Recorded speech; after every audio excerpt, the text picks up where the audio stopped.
Good evening all of you. पिछले class में हमने एल्गी के बारे में पढ़ा था और अब ब्रायोफाइट्स के बारे में कुछ जानकारी लेते हैं।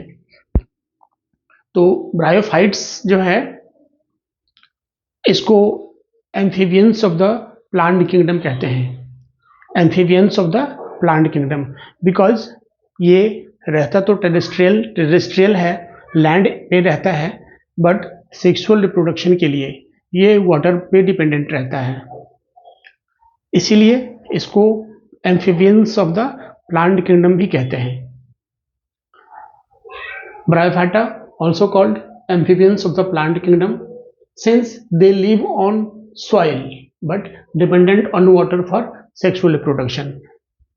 इसके हैबिटेट की अगर हम बात करते हैं तो हैबिटेट इसका moist सैडी area in hilly area, hills के रीजन में, डैम्प, ह्यूमिड एंड शेडेड एरिया में ये पाया जाता है। इसका हैबिटेट है, ये नेचुरल हैबिटेट। और इसका जो बॉडी स्ट्रक्चर होता है वो थैलस लाइक होता है। थैलस का मीनिंग हम लोगों ने जाना था अनडिफरेंशिएटेड रूट, स्टेम और लीफ, जिसमें जैसे एल्गी का भी जो बॉडी स्ट्रक्चर था, सेल का स्ट्रक्चर था, वो भी थैलस था। लेकिन ब्रायोफाइट्स एल्गी से थोड़ा सा एडवांस है, थोड़ा सा डिफरेंशिएटेड है, एल्गी की तुलना में ज़्यादा डिफरेंशिएटेड है, बट थैलस लाइक स्ट्रक्चर ही है। Clear cut division between root, stem and leaf नहीं होता है, बट यहाँ पे ब्रायोफाइट्स में क्या है, root like structure, stem like structure and leaf like structure present होता है। Main plant body is gametophyte which is dominant. Bryophytes में जो मेन प्लांट बॉडी होता है वो जो डोमिनेट करता है वो गैमेटोफाइट है। गैमेटोफाइट यानी हैप्लॉइड, गैमेटोफाइट हैप्लॉइड होता है और ये डोमिनेट करता है। Bryophyte is a haploid plant, thallus like structure but more differentiated than algae, leaf like, stem like and root like structure. Thallus या तो प्रोस्टेट होगा या इरेक्ट होगा। प्रोस्टेट कहने का मतलब हॉरिजेंटल टू अर्थ के सरफेस के हॉरिजेंटली, और इरेक्ट मतलब अपराइट, सीधा। Rhizoids present for absorption of water. जो इसका प्रोस्टेट है, हॉरिजेंटल सरफेस है, उसके लोअर सरफेस पर वाटर एब्जॉर्प्शन के लिए रूट लाइक स्ट्रक्चर रिजॉइड्स होता है। Rhizoids is a root like structure that are used for absorption of water from soil and it is present on lower surface of prostate. अब इसकी बात करते हैं इसमें रिप्रोडक्शन की। तो रिप्रोडक्शन जो है इसमें एसेक्सुअल भी होता है। एसेक्सुअल में फ्रैगमेंटेशन जिसमें कि बॉडी कई फ्रैगमेंट्स में टूट जाता है और फिर से हर एक फ्रैगमेंट्स एक नए कंप्लीट इंडिविजुअल ऑर्गेनिज्म का फॉर्मेशन करता है। इसके अलावा इसमें एसेक्सुअल रिप्रोडक्शन ये गामा कप या इसको जैमा कप के रूप में आप कह सकते हैं, जो कि फ्लास्क लाइक स्ट्रक्चर होता है और उसमें जैमा बड बनता है, जिसके साथ ये जो न्यू थैलस का फॉर्मेशन करता है।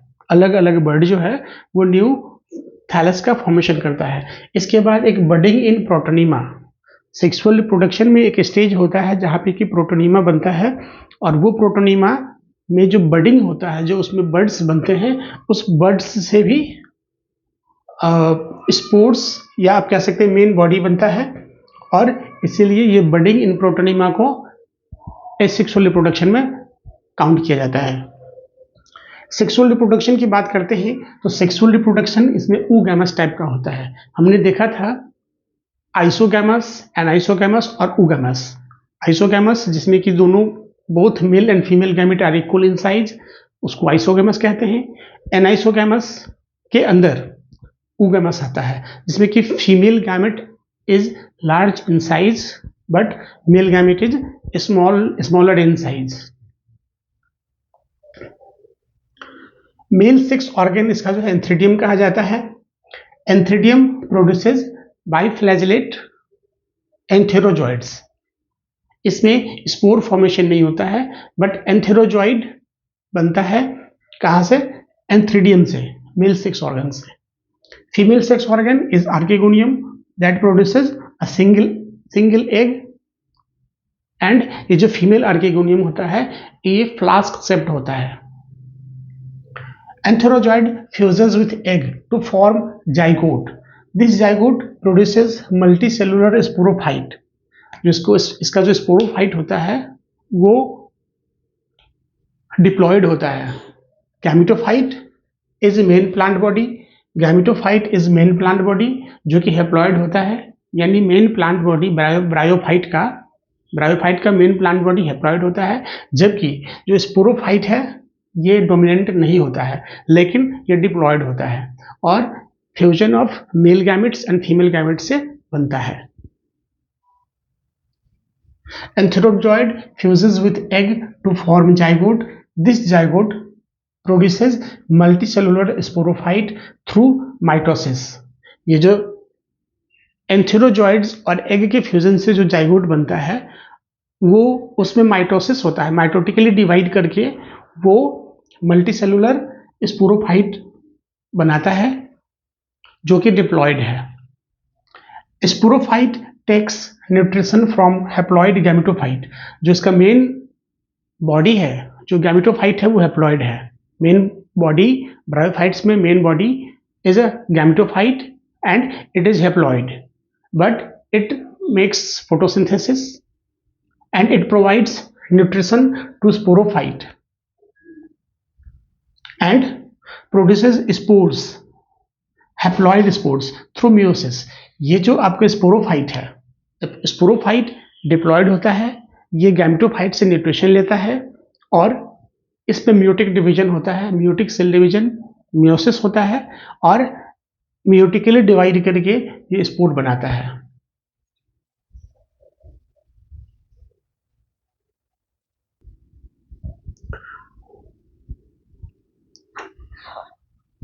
इसके बाद हम लोग देखते हैं क्लासिफिकेशन ऑफ ब्रायोफाइट्स। तो ब्रायोफाइट्स को मेनली 3 ग्रुप में डिवाइड किया गया है। पहला हेपेटिकॉप्सिडा और लिवरवर्ट। हेपेटिकॉप्सिडा और लिवरवर्ट्स, इसमें मार्केंसिया और रिक्सिया आता है, जिसमें हम लोग मार्केंसिया के बारे में पढ़ते हैं, हमारे एनसीईआरटी में दिया हुआ है। दूसरा है ब्रायोप्सिडा और मॉस। इसमें इसका एग्जाम्पल फ्यूनेरिया, पॉलीट्राइकम और स्फैग्नम है। मार्केंसिया और लिवरवर्ट और मॉस हम लोग पढ़ते हैं। तीसरा ग्रुप जो है वो एंथेरोप्सिडा या हॉर्नवर्ट है, जो हम लोग नहीं पढ़ते हैं, हमारे सिलेबस में नहीं है। हम लोग मेनली लिवरवर्ट और मॉस के बारे में पढ़ते हैं। तो लिवरवर्ट जो है, लिवरवर्ट का habitat moist sandy bank of streams, marshy ground, damp soil, bark of the tree and wood. इसके बाद स्ट्रक्चर की बात करते हैं। स्ट्रक्चर में thalloid body structure, thallus like, undifferentiated root stem leaf but more differentiated than algae. Algae का भी body क्या था? थैलस लाइक था, इसलिए इसको थैलोफाइटा बोला गया था। उससे थोड़ा सा एडवांस, थोड़ा सा root like, stem like, leaf like structure होता है, but not true root, not true leaf, not true stem. Thalloid body structure, dorsiventral appressed to substratum. Dorsiventral कहने का मतलब हॉरिजेंटली, सरफेस ग्राउंड के horizontal. इसमें reproduction की बात करते हैं। एसेक्सुअल रिप्रोडक्शन फ्रैगमेंटेशन के थ्रू होता है। दूसरा है गामा कप।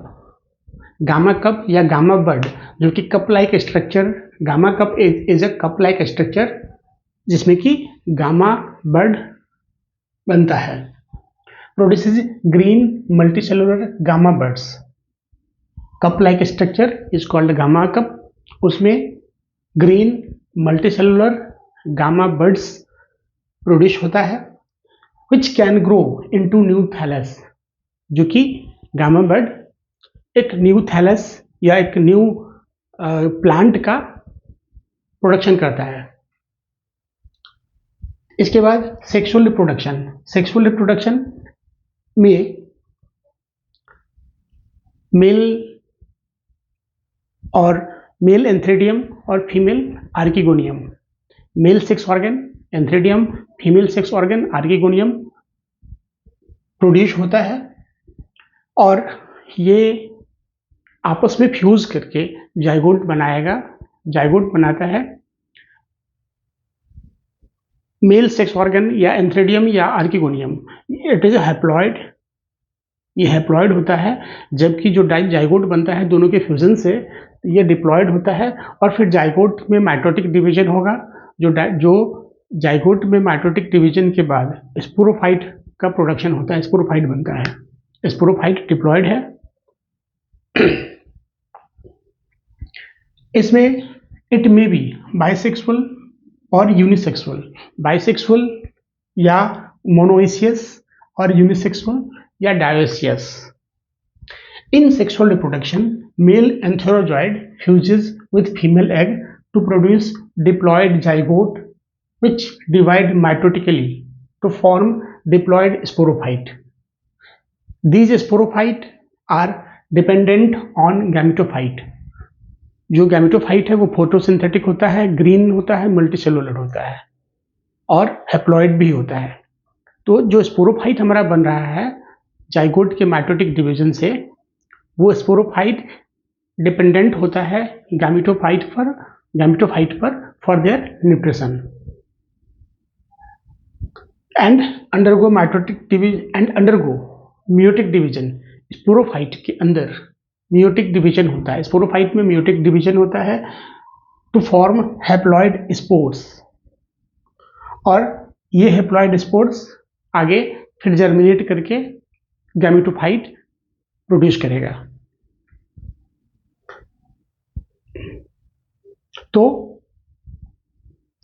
हमने क्या पढ़ा?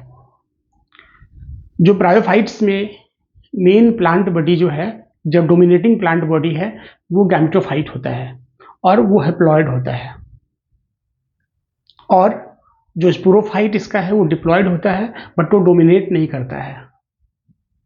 और गैमेटोफाइट में माइटोटिक डिवीजन होता है, मेल गैमेटोफाइट फीमेल गैमेटोफाइट आपस में फ्यूज करके जाइगोट बनाएगा। जाइगोट इज डिप्लॉयड, जाइगोट में माइटोटिक डिवीजन होगा, स्पोरोफाइट बनेगा। स्पोरोफाइट इज डिप्लॉयड, स्पोरोफाइट में फिर से म्यूटिक डिवीजन होगा और वो स्पोर्स बनाएगा, और वो स्पोर फिर से जर्मिनेट करके आइदर मेल गैमेटोफाइट और फीमेल गैमेटोफाइट जो कि हैप्लॉइड होगा वो बनाएगा। तो इस तरह से इसका लाइफ साइकिल कंप्लीट हो जाता है।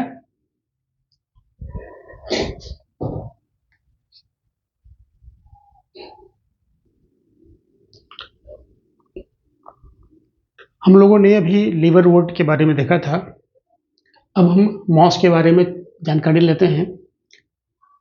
मॉस का भी हैबिटेट सैडी प्लेस और डैम्प सॉइल होता है।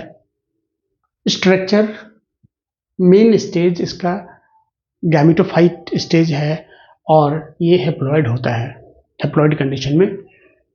थैलस, इसमें लिवरवुड में थैलस सबस्ट्रेट, लिवरवुड में हॉरिजेंटल था टू द अर्थ, बट इसमें इरेक्ट है, erect stem like structure, true stem नहीं है बट स्टेम लाइक स्ट्रक्चर है। इसके अलावा रिजॉइड्स जो कि वाटर एब्जॉर्प्शन के लिए होता था, इसमें मल्टी सेलुलर रिजॉइड्स होता है।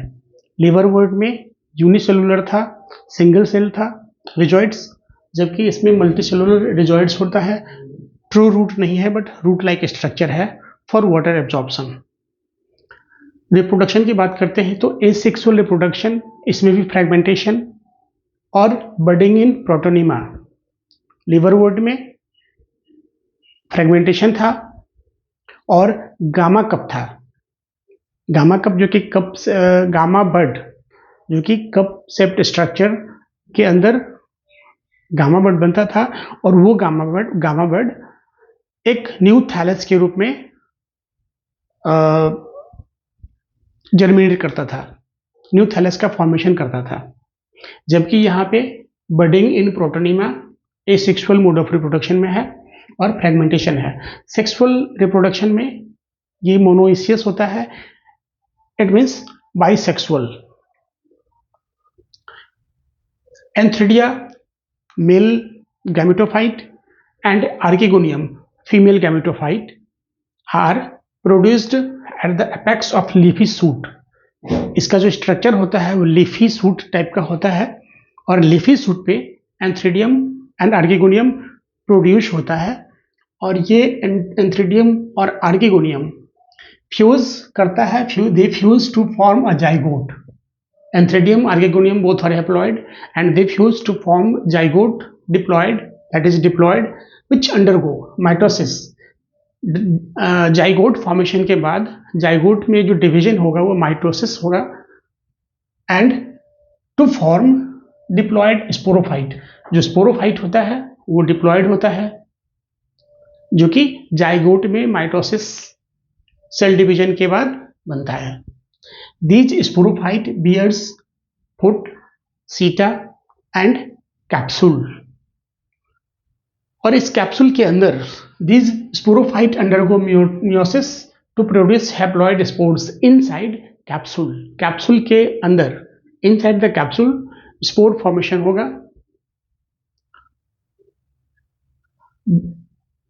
Due to meiosis। स्पोरोफाइट में meiosis सेल डिवीजन होगा और उसके बाद स्पोर फॉर्मेशन होगा inside the capsule. Spores produces protonema. ये स्पोर्स अब प्रोटोनिमा का फॉर्मेशन करेगा, प्रोड्यूस करेगा प्रोटोनिमा को जो कि हैप्लॉइड होता है, haploid protonema and then secondary protonema and lateral bud.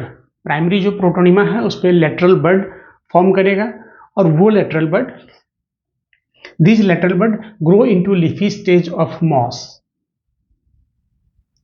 and that is gametophyte। फिर से gametophyte बन गया और ये gametophyte फिर haploid होता है, either male gametophyte एंथ्रिडियम और फीमेल gametophyte आर्किगोनियम। अब हम जानते हैं इंपॉर्टेंस ऑफ ब्रायोफाइट्स के बारे में। तो ब्रायोफाइट्स का इंपॉर्टेंस इकोनॉमिकल कम है, इकोलॉजिकल ज़्यादा है। Bryophytes are more important ecologically than economically। Little economic, more ecological importance of bryophyte। Bryophytes चूंकि सॉइल के ऊपर एक डेंस मैट का फॉर्मेशन करता है इसीलिए it prevents soil erosion due to forming mat on soil. Soil के ऊपर एक डेंस मैट का फॉर्मेशन करता है और इस कारण से ये प्रिवेंट करता है सॉइल इरोजन को। इसके बाद प्लांट सक्सेशन। बेरिन रॉक्स पे जो पहला लाइफ जो बेरिन रॉक पे सक्सीड करता है वो लाइकेन है और लाइकेन के साथ साथ मॉस भी है, यानी प्राइमरी सक्सेशन।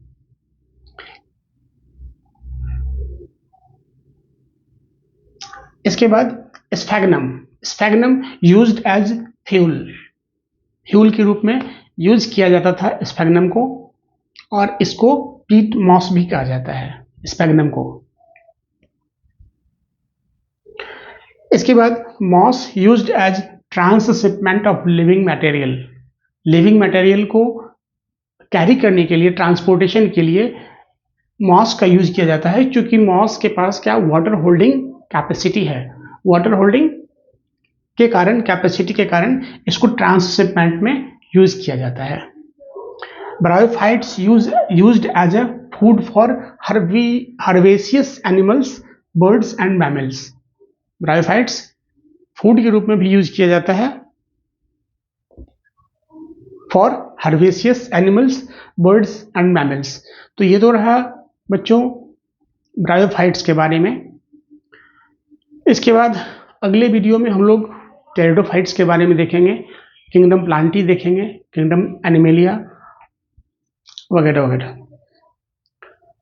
ये वीडियो कैसा लगा मुझे कमेंट करें, अगर अच्छा लगा रिप्लाई करें। मैं कोशिश करता हूँ कि छोटे छोटे समरी के रूप में आपके पास ये वीडियो लाऊं, इसके माध्यम से एनसीईआरटी बेस्ड इंफॉर्मेशन मैं आप तक पहुँचाऊँ। और मेरी ये कोशिश जारी रहेगी, बस आप लोगों का सपोर्ट मुझे चाहिए। आप लोगों का ये वीडियो कैसा लगा कमेंट जरूर दीजिए, लाइक जरूर कीजिए और अपना सजेशन जरूर दीजिए। इसको मैं इसमें और क्या सुधार कर सकता हूँ, मैं कोशिश में हूँ कि लाइव क्लास लूँ। लाइव क्लास में शायद मैं इससे बेहतर आप लोगों को बता पाऊँ, बेहतर पढ़ा पाऊँ। बट चूँकि यहाँ पे मेरे पास व्हाइट बोर्ड है, इस पर मटेरियल को लिख के पढ़ाने में थोड़ी सी परेशानी तो होती है, और आप देख रहे हैं कि मेरा राइटिंग भी बहुत अच्छा नहीं है। तो बोर्ड पे मैं लिख के पढ़ाते हुए, लिखते हुए पढ़ाऊँ तो राइटिंग अच्छी होती है थोड़ी सी, बट क्या होता है कि कम जगह पे बहुत कुछ लिखना रहता है, तो ऑब्वियसली छोटा बड़ा राइटिंग हो जाता है वर्ड्स, और उसके चक्कर में राइटिंग अच्छी नहीं बन पाती है। खैर कोई नहीं, मेरी कोशिश ये रहती है कि मैं आप तक इम्पॉर्टेंट पॉइंट्स एनसीईआरटी बेस्ड पहुँचाऊँ competition for 11th and 12th के लिए। ठीक है, देखते हैं और आगे इसमें क्या इम्प्रूवमेंट हो सकता है। तब तक के लिए ऑल द बेस्ट, पढ़ाई करते रहें और हमारे साथ हमारे इस यूट्यूब चैनल पे जिसका नाम है कैंपस ऑफ बायोलॉजी, इस पे बने रहें। Okay, good bye.